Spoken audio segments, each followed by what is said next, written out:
به نام خالق هستی.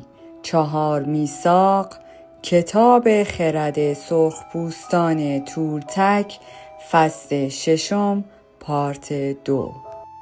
انضباط جنگجو، تسلط بر رفتارهای خویشتن. تصور کنید یک روز صبح زود که از خواب بیدار می شوید، پر از شور و شوق هستید. احساس خوبی دارید، شاد و سرشار از انرژی هستید تا روزتان را آغاز کنید. بعد موقع صبحانه با همسرتان دعوا می کنید و سیلی از عواطف ناخوشایند شما را در بر می گیرد. عصبانی می شوید و در احساس خشم مقدار زیادی از اقتدار شخصی خود را تلف می کنید. پس از دعوا احساس می کنید که خالی شده اید و فقط دلتان می خواهد بروید گریه کنید. در واقع به قدری خسته هستید که به اتاقتان می روید، از حال می روید و سعی می کنید بهبود پیدا کنید. تمام روز را غرق در عواطف ناخوشایند سر می نمایید. انرژی کافی برای بیرون رفتن ندارید و تنها چیزی که می‌خواهید فاصله گرفتن از همه کس و همه چیز است. اما ما هر روز با مقداری انرژی روانی، عاطفی و جسمی از خواب برمیخیزیم و این انرژی را طی روز مصرف می‌کنیم. اگر به عواطفمان اجازه دهیم که همه انرژی ما را مصرف کنند، دیگر انرژی برای تغییر زندگی یا نیرو دادن به دیگران نخواهیم داشت. چگونه دیدن جهان بستگی به عواطفی دارد که احساس می کنیم. وقتی عصبانی هستیم همه چیز به نظرمان غلط و نامطلوب می رسد. هیچ چیز سر جای خودش نیست. همه چیز را سرزنش می کنیم، حتی هوا را، چه بارانی باشد چه آفتابی. خوشایند ما نیست. وقتی غمگین هستیم همه چیز در اطرافمان غم انگیز می شود و ما را به گریه می اندازد. به درخت ها نگاه می کنیم، احساس اندوه به ما دست می دهد. باران را نگاه می کنیم و همه چیز اندوهگین به نظرمان می رسد. شاید آسیب پذیر شده ایم و نیاز داریم که از خود محافظت کنیم، چون نمی‌دانیم در چه لحظه‌ای ممکن است مورد حمله قرار بگیریم. به هیچ چیز و هیچ کس اعتماد نداریم. همه اینها به این دلیل است که با چشمان ترس به دنیا می‌نگریم. تصور کنید که ذهن انسان هم مثل پوست اوست. وقتی به پوست سالم دست میزنید احساس بسیار خوشایندی پیدا میکنید. پوست برای لمس کردن ساخته شده و احساس لمس کردن شگفت انگیز است. حالا تصور کنید که پوست شما زخمی شده و چرک کرده است. اگر به پوست زخمی دست بزنید به آن صدمه میزنید. پس سعی میکنید آن را بپوشانید و محافظت کنید. دوست ندارید کسی به زخم شما دست بزند چون آزار میبینید. حالا تصور کنید که همه انسان‌ها دچار ناراحتی پوستی هستند. هیچ کس نمیتواند به دیگری دست بزند چون به او آسیب میرساند. همه زخم‌های روی پوستشان دارند و بنابراین پوست زخمی و چرکین عادی به نظر میرسد و درد و رنج هم عادی و متعارف محسوب می شود و ما باور داریم که این روال عادی است. می توانید تصور کنید که اگر همه انسان‌ها ناراحتی پوستی داشته باشند ما چگونه رفتار خواهیم کرد. مسلماً به سختی یکدیگر را در آغوش می گیریم چون این کار بسیار دردناک است. بنابراین نیاز پیدا می کنیم که بین خود و دیگران فاصله زیادی ایجاد کنیم. ذهن بشری دقیقاً به پوست زخمی و چرکین می ماند. هر انسانی جسمی عاطفی دارد که کاملاً از زخم‌های چرکین پوشیده شده است. هر زخمی با یک سم عاطفی چرکی شده، سم همه عواطفی که موجب رنج کشیدن ما می شوند، مثل نفرت، خشم، حسادت و غم. یک امر غیر عادلانه زخمی را در ذهن ما می گشاید و ما با سم عاطفی واکنش نشان می دهیم. به دلیل باورها و مفاهیمی که درباره بی‌عدالتی و انصاف در سر داریم. ذهن به قدری زخمی و پر از سم است که همه این ذهن زخمی و مسموم را طبیعی می‌دانند، چون روند اهلی شدن آن را ایجاد کرده است. این وضعیت عادی تصور می شود، ولی من می توانم به شما بگویم که عادی نیست. ما دارای رویایی غیر کارکردی از سیاره خود هستیم و انسان‌ها روحاً بیمار هستند و این بیماری ترس نام دارد. نشانه های این بیماری همه عواطفی است که موجب رنج بشر می شوند: خشم، نفرت، غم، حسادت و خیانت. وقتی که ترس خیلی زیاد باشد، ذهن منطقی از کار می افتد و ما این را بیماری روانی می خوانیم.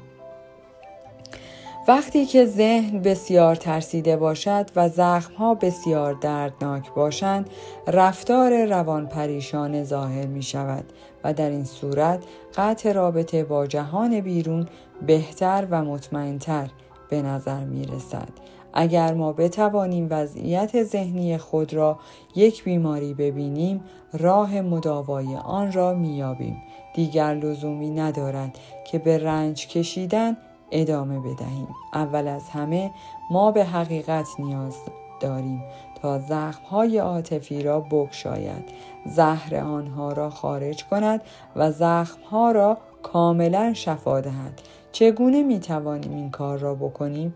باید کسانی را که احساس می‌کنیم در حق ما ظلم روا داشته‌اند ببخشاییم، نه به این دلیل که آنها لایق بخشایش هستند، بلکه به این دلیل که ما خودمان را بیش از آن دوست داریم که حاضر باشیم بهای این ظلم را بپردازیم.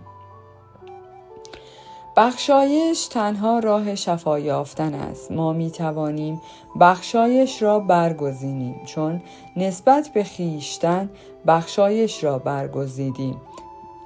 احساس همدردی داریم، می توانیم احساس رنجش را رها کنیم و اعلام نماییم دیگر کافی است. من دیگر نمی خواهم قاضی بزرگی باشم که علیه خودم رأی می دهم. دیگر نمی خواهم خودم را مورد آسیب و سوء استفاده قرار دهم. دیگر نمی خواهم قربانی باشم. وقتی خودتان را ببخشید، احساس طرد خویشتن در ذهن شما از بین می رود. پذیرش خویشتن آغاز می شود و عشق به خود با چنان شدتی رشد می کند که شما نهایتاً خود را همانطور که هستید می پذیرید و این آغاز انسان آزاد است. بخشایش کلید آزادی است. وقتی کسی را ببینید بی آنکه درگیر واکنش عاطفی ناخوشایندی نسبت به او داشته باشید، می‌فهمید که او را بخشیده اید. با نام شخص را میشنوید و دیگر واکنش ناخوشایندی نشان نمی‌دهید. وقتی کسی به آن زخم قدیمی دست بزند و دیگر شما را نیازارد، می‌فهمید که واقعاً موفق به بخشیدن شده اید. حقیقت مانند تیغ جراحی است. حقیقت دردناک است، زیرا زخم‌هایی را که توسط دروغ‌ها پوشیده شده اند باز می‌کنند و آن وقت است که شفا آغاز می‌شود. این دروغ‌ها همان چیزی است که ما نظام انکار می‌نامیم. خوب است که ما نظام انکار داریم، چون اجازه می‌دهد که زخم‌ها را بپوشانیم و به فعالیت ادامه دهیم. اما وقتی که دیگر زخمی نداریم یا سمی نداریم، نیازی به دروغ گفتن نیست. ما نیازی به نظام انکار نداریم، چون ذهن سالمی داریم که مثل پوست سالم میتواند لمس شود بیان که آزار ببیند. وقتی ذهن پاکیزه و سالم است، لمس شدن برایش خوشایند است. مشکل بیشتر افراد این است که مهار عواطف خویش را از دست می‌دهند. آنگاه عواطف هستند که رفتارهای انسان را در اختیار دارند و نه برعکس. وقتی اختیار از دستمان خارج می شود، چیزهایی می گوییم که نباید بگوییم و کارهایی می کنیم که نباید بکنیم. به همین دلیل اهمیت زیادی دارد که با کلام خیش گناه نکنیم و تبدیل به جنگجوی معنوی شویم. ما باید بیاموزیم که عواطف خیش را مهار کنیم تا از این راه توان کافی برای تغییر میثاق‌های مبتنی بر ترس به دست آوریم. از دوزخ بگریزیم و بهشت شخصی خیشتن را بیافرینیم. ما چگونه میتوانیم تبدیل به جنگجو شویم؟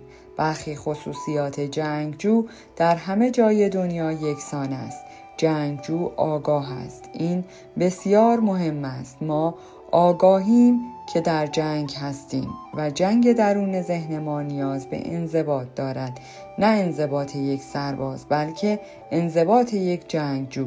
نه انضباط تحمیل شده از بیرون که به ما میگوید چه بکنیم و چه نکنیم، بلکه انضباط برای اینکه در هر شرایطی خودمان باشیم. جنگجو تسلط دارد، نه بر دیگران، بلکه بر عواطف خیشتن، بر نفس خیشتن. وقتی ما تسلطمان را از دست می‌دهیم که عواطف خود را سرکوب می‌کنیم، نه وقتی که تسلط داریم. تفاوت عمده بین جنگجو و قربانی در این است که قربانی سرکوب می‌کند، اما جنگجو مهار می‌کند، خویشتن‌داری می‌کند. قربانی سرکوب می‌کند چون می‌ترسد عواطف خود را نشان دهد و می‌ترسد آنچه را می‌خواهد بگوید. مهار کردن و خویشتن‌داری همان سرکوب کردن نیست. مهار کردن یعنی تسلط بر عواطف و بیان آنها در موقع مناسب، نه زودتر و نه دیرتر. برای همین است که جنگجوها بی عیب و نقص عمل می‌کنند. آنها تسلط کامل بر عواطف خیش و در نتیجه بر رفتار خیش دارند. تشرف به مرگ، در آغوش کشیدن فرشته مرگ. آخرین راه رسیدن به آزادی شخصی، آماده کردن خیش برای تشرف به مرگ است و پذیرفتن مرگ به عنوان استاد. آنچه فرشته مرگ میتواند به ما بیاموزد این است که چگونه حقیقتاً زنده باشیم. ما آگاه می‌شویم که هر لحظه ممکن است بمیریم. فقط لحظه حاضر را برای زنده بودن در اختیار داریم. حقیقت این است که نمی‌دانیم فردا میمیریم یا نه. چه کسی می‌داند؟ ما این تصور را داریم که سالهای زیادی در آینده به ما تعلق دارد. ولی آیا این طور است؟ اگر به بیمارستان برویم و دکتر به ما بگوید که فقط 1 هفته برای زندگی فرصت داریم، چه می کنیم؟ همانطور که قبلا گفتیم 2 راه وجود دارد. یکی این است که رنج بکشیم چون قرار است بمیریم و به همه بگوییم بیچاره من دارم میمیرم و غمنامه‌ای حقیقی به وجود بیاوریم. انتخاب دیگر این است که از هر لحظه برای شاد بودن استفاده کنیم و آن کاری را بکنیم که واقعاً دلمان می‌خواهد. اگر فقط 1 هفته دیگر زنده هستیم، پس بگذارید از زندگی لذت ببریم. بگذارید زنده باشیم. می‌توانیم بگوییم من دیگر خودم خواهم بود. از این به بعد سعی نمی‌کنم به خاطر خوشایند دیگران زندگی کنم. دیگر از اینکه درباره من چه فکر می‌کنند نمی‌ترسم. چه اهمیتی دارد که آنان راجع به من چه فکری می‌کنند؟ وقتی قرار است هفته دیگر بمیرم، دیگر خودم خواهم بود.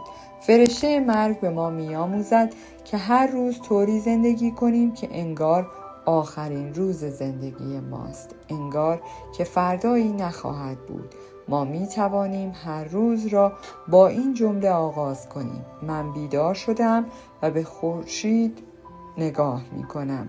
سپاس خود را به خورشید و به همه کس و همه چیز عرضه می کنم چون هنوز زنده هستم. 1 روز دیگر برای اینکه خودم باشم. من زندگی را از این گونه می بینم: این آن چیزی است که فرشته مرگ به من آموخته است. کاملا پذیرا بودن و دانستن اینکه هیچ دلیلی برای ترسیدن وجود ندارد و البته با کسانی که دوست دارم عاشقانه رفتار می کنم، چون ممکن است آخرین روزی باشد که می توانم به آنها بگویم چقدر دوستشان دارم. نمیدانم که آنها را دوباره خواهم دید یا نه. برای همین هم نمیخواهم با آنان دعوا کنم. در صورتی که من با شما دعوای مفصلی بکنم و تمام عواطف مسمومی را که دارم به شما منتقل کنم، اگر شما فردای آن روز بمیرید من چه کنم؟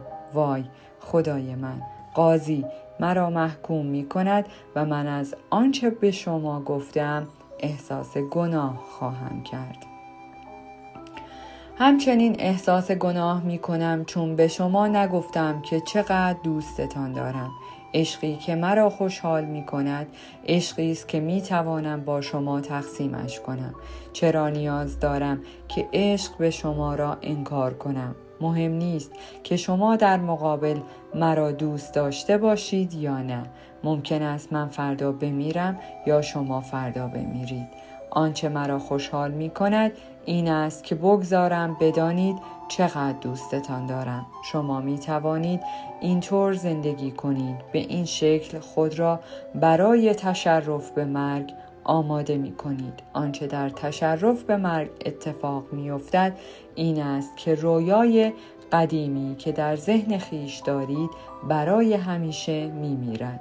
مسلماً خاطراتی از انگل خواهید داشت، از قاضی، قربانی و باورهای اعتیادی خود، اما انگل دیگر زنده نخواهد بود. آنچه در تشرف به مرگ میمیرد انگل است. به دلیل وجود قاضی و قربانی تشرف به مرگ آسان نیست، چون آنها با تمام امکانات خود مبارزه می کنند. آنها نمیخواهند بمیرند و ما احساس میکنیم خودمان هستیم که داریم میمیریم و به همین دلیل از مرگ میترسیم. وقتی در رویای سیاره زندگی میکنیم مثل این است که مرده باشیم. هر کس از تشرف به مرگ زنده بیرون بیاید هدیه شگفت‌انگیزی دریافت میکند و آن رستاخیز است. رستاخیز یعنی برخاستن از میان مردگان، زنده بودن، دوباره خود بودن. رستاخیز مثل کودک بودن است، وحشی و آزاد بودن، اما با یک تفاوت در این است که آزادی ما با خرد همراه است، نه با معصومیت. ما قادریم اهلی شدنهای خیش را در هم شکنیم، دوباره آزاد باشیم و ذهن خیش را شفا ببخشیم. ما تسلیم فرشته مرگ می شویم با این دانش که انگل می میرد و ما با ذهنی سالم و عقلی کامل زنده می مانیم. آن وقت آزادیم که از ذهن خود استفاده کنیم و زندگی خود را ادامه دهیم. این چیزی است که در روش تورتک ها فرشته مرگ به ما می آموزد. فرشته مرگ به سوی ما می آید و می گوید می بینی هرچه اینجا هست از آن من است، نه از آن تو.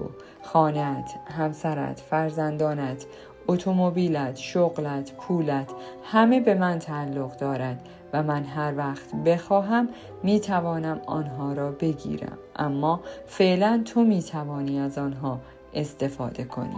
وقتی تسلیم فرشته مرگ شدیم برای همیشه شادمان خواهیم بود. چرا؟ زیرا فرشته مرگ گذشته را می گیرد و به زندگی اجازه می دهد که جریان یابد. هر لحظه ای که می گذرد فرشته مرگ آن بخش مرده را می گیرد و ما می توانیم در زمان حال زندگی کنیم.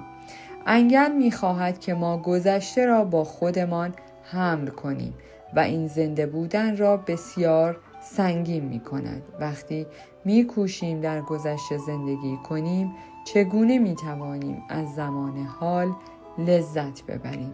وقتی در رویای آینده هستیم چرا باید بار گذشته را بکشیم؟ چه وقت می خواهیم در زمان حال زندگی کنیم؟ این چیزی است که فرشته مرگ انجامش دادنش را به ما می آموزد. درباره نویسنده، دون میگوئل رویز در خانواده ای از شفاگران به دنیا آمد و در یکی از روستاهای مکزیک تحت تربیت مادری شفاگر و پدر بزرگی شمن یا ناول بزرگ شد. اعضای خانواده امیدوار بودند که او سنت صدها ساله شفاگری و معلمی را ادامه دهد و دانش مکنونه تورتک ها را گسترش داده به نسل‌های بعد منتقل کند. اما میگوئل که جذب زندگی متجدد شده بود، ترجیح داد به دانشکده پزشکی برود. او تحصیلات پزشکی را به پایان رساند و در جراحی تخصص گرفت. در آغاز دهه 70 میلادی یک شب دیر وقت پشت فرمان اتومبیلش به خواب رفت. اتومبیل واژگون شد و با دیواری برخورد کرد. او ناگهان بیدار شد و در حالی که سعی می‌کرد دوستانش را از خطر نجات دهد، متوجه شد که از جسم فیزیکی خودش بیرون آمده است. این تجربه نزدیک به مرگ زندگی او را متحول کرد. بر اثر ضربه حاصله از این تجربه او آغاز به طرح پرسش‌هایی از خویشتن کرد و برای یافتن پاسخ‌ها به تمرینات شدیدی در جهت کسب مهارت در خرد باستانی اعقاب خویش پرداخت. نخست مادرش استاد او بود و سپس یکی از شمن‌های قدرتمند صحرای مکزیک آموزش وی را بر عهده گرفت. پدر بزرگش که در آن زمان از جهان رفته بود، از طریق رویاهایش تعالیمی به وی داد. در سنت تورتک ها، ناول استادی است که فرد را به سوی آزادی شخصی هدایت می کند. دون میگوئل رویز ناولی است متعلق به سلسله سلحشوران عقاب و خود را وقف انتقال دانش و خرد تورتک ها به دیگران کرده است. او از طریق برگزاری کارگاه‌های آموزشی، سخنرانی و سفرهای هدایت شده به تئوتیهواکان در مکزیک به انتقال خرد باستانی می‌پردازد. در پایان از شما دوستان عزیزم می‌خواهم برای حمایت بیشتر ما کانال ما را به دوستان خود معرفی کنید. برای انرژی بیشتر ما رو لایک کنید و برای ادامه پرقدرت‌تر سابسکرایب. تا درودی دیگر، درود و 200 بدرود.